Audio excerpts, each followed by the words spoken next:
Social media Facebook, যা এখন জীবনের অবিচ্ছেদ্য অংশ। এক মুহূর্ত যেন চলে না এই প্ল্যাটফর্ম ছাড়া। চলতে ফিরতে উঠতে বসতে সবখানে আমাদের সঙ্গী এখন ফেসবুক। কিন্তু সেখানে হঠাৎ কি হয়েছিল?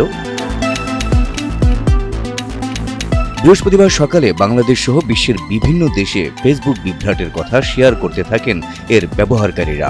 জনপ্রিয় এই সোশ্যাল মিডিয়ায় হঠাৎ এমন বিভ্রাটে বিরক্তিও প্রকাশ করেছেন ব্যবহারকারীরা।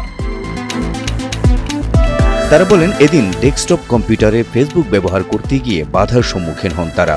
প্ল্যাটফর্মটিতে প্রবেশের চেষ্টা করলে উইন্ডোতে সরি, সামথিং ওয়েন্ট রং লেখা দেখাচ্ছিল।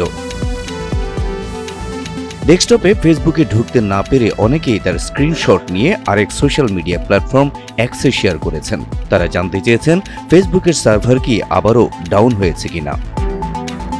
Real time outage monitoring website down ডিটেক্টরের মতে এদিন সকাল ৮টা থেকে ফেসবুক ডাউন হওয়ার রিপোর্ট করতে শুরু করে ব্যবহারকারীরা।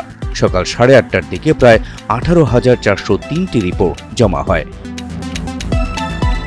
সংস্থাটির তথ্য মতে সকাল ৮টা২৮ মধ্যে শুধু বাংলাদেশেই ফেসবুক ব্যবহারজনিত সমস্যার জন্য প্রায় ১২১টি রিপোর্ট জমা হয়।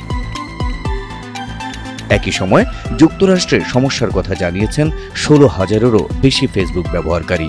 কী কারণে এই বিভ্রাট দেখা গিয়েছিল তা এখনও জানা যায়নি। ফেসবুক মেটার পক্ষ থেকেও এই বিভ্রাটের বিষয়ে আনুষ্ঠানিক কোনো বিবৃতি দেওয়া হয়নি।